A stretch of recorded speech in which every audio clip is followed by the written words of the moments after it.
What appeared on the horizon that day was not simply an invasion force. It was the visible proof of an industrial nation at war.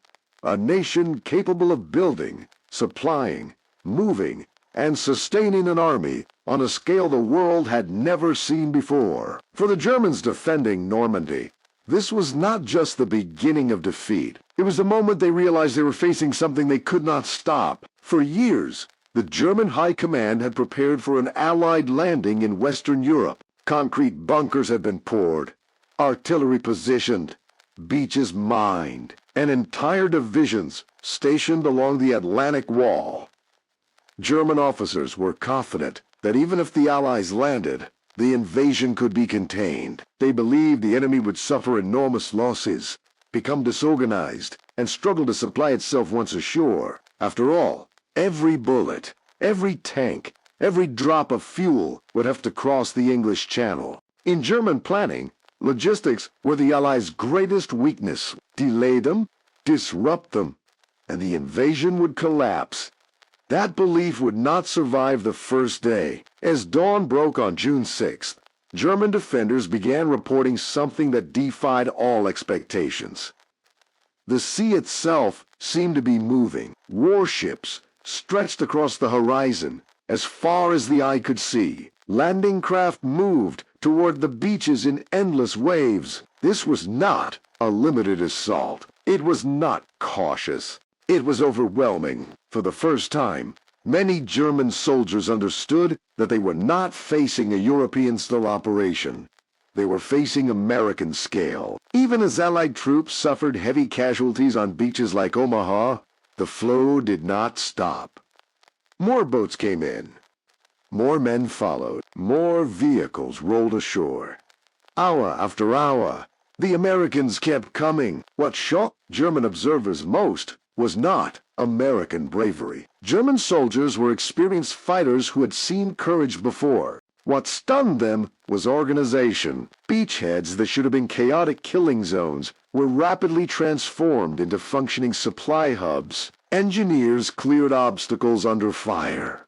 Roads were repaired almost as soon as they were damaged. Wounded soldiers were evacuated with efficiency.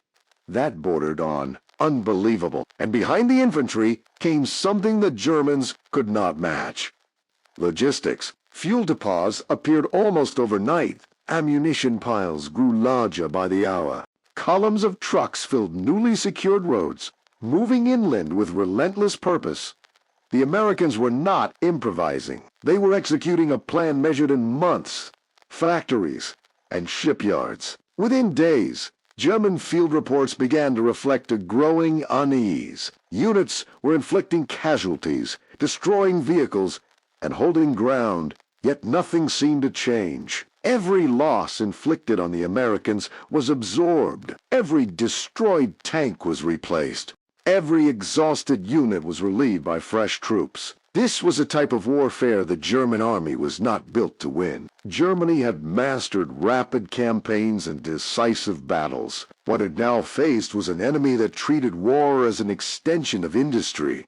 The Americans did not fight until supplies ran low. They fought because supplies were effectively endless. The moment that truly shattered German assumptions came when artificial harbors began to appear off the Normandy coast. Entire ports, constructed in Britain and assembled at sea, allowed the Allies to unload massive quantities of equipment without capturing a single major French harbor. German planners had assumed that without ports, the invasion would stall. Instead, the Americans brought their own ports with them. Two German officers watching this unfold, it was almost impossible to comprehend.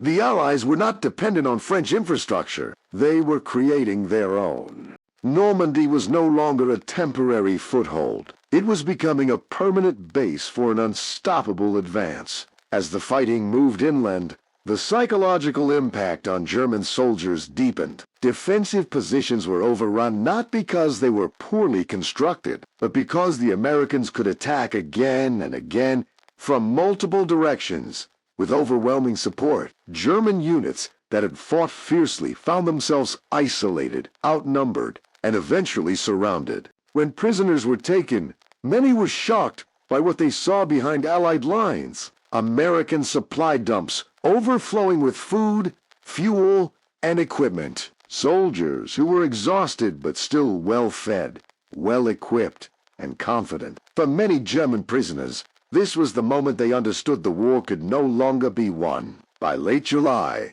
the German army in Normandy was stretched to the breaking point. Then came Operation Cobra. A massive aerial bombardment shattered German defensive lines and stunned entire formations. Despite tragic friendly fire incidents, the overall effect was devastating. When American armored units pushed forward, resistance collapsed at a speed that shocked even Allied commanders. German divisions that had fought for weeks were suddenly broken. Thousands of German soldiers were captured in a matter of days. The breakthrough was not just tactical, it was psychological.